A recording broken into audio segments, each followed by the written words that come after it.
If gratitude doesn't come naturally, how is it actually formed? And why does the heart tend to forget what God has already done? Good day, family. This is video number 7 in our series, Gratitude. Today's lesson is titled, Gratitude Must Be Learned. As we move into the formation section of this series, the question shifts. Not what gratitude is, not what happens when it's missing, but now we want to consider how is gratitude developed? Because Scripture never assumes gratitude is automatic. It shows us that gratitude is learned. Let's consider some biblical grounding. There in the Psalms, the psalmist says it this way. Psalms 103, David says, "Bless the Lord, O my soul, and forget not all his benefits." Psalms 103 in verse number 2. That is not just worship, it is instruction. David is directing his own heart. He is training his attention. David is choosing remembrance over forgetfulness. Gratitude is not something he waits for, it is something he practices.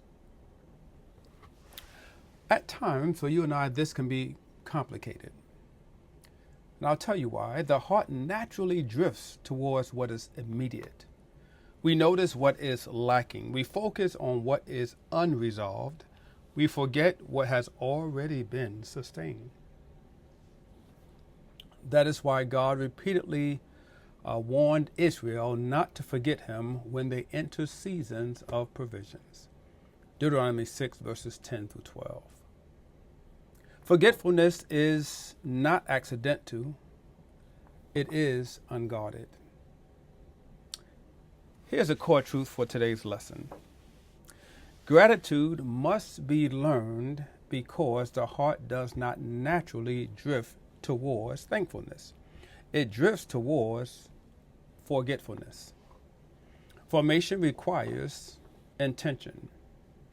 So let's consider just for a second how gratitude is formed. Gratitude is shaped through repeated remembrance. Psalms 136 repeats the phrase, "For his steadfast love endures forever." Psalms 136 beginning at verse 1. Now that repetition is not unnecessary. It is actually formative. It trains the heart to recognize what is consistently true, even when circumstances change. Consider with me Psalm 77. The psalmist makes a deliberate shift.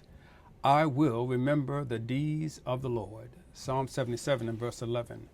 Now that decision becomes the turning point. Let's consider an endurance framing here.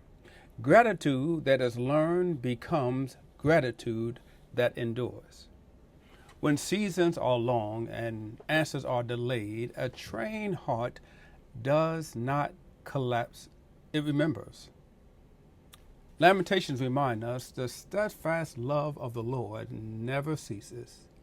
His mercies never come to an end. Lamentations chapter 3, verse 22 and 23. I know that's a song, it's also a scripture. Gratitude anchors the heart in that truth. By way of application, reflect on what you are training your attention to notice. What do you rehearse most? What is missing or what God has sustained? Do you rely on feeling to produce gratitude or do you practice remembering? Have you treated gratitude as automatic instead of intentional? Gratitude grows where attention is trained.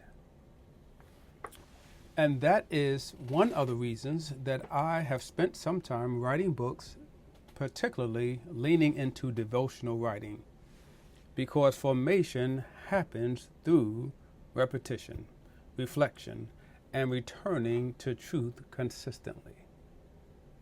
Gratitude is not learned in the moment. Gratitude is learned over time. In our next lesson, we'll explore what it means to give thanks in hard seasons and why gratitude matters most when life is difficult. And this is what it means to be formed to fight. Thank you so much for spending time with me.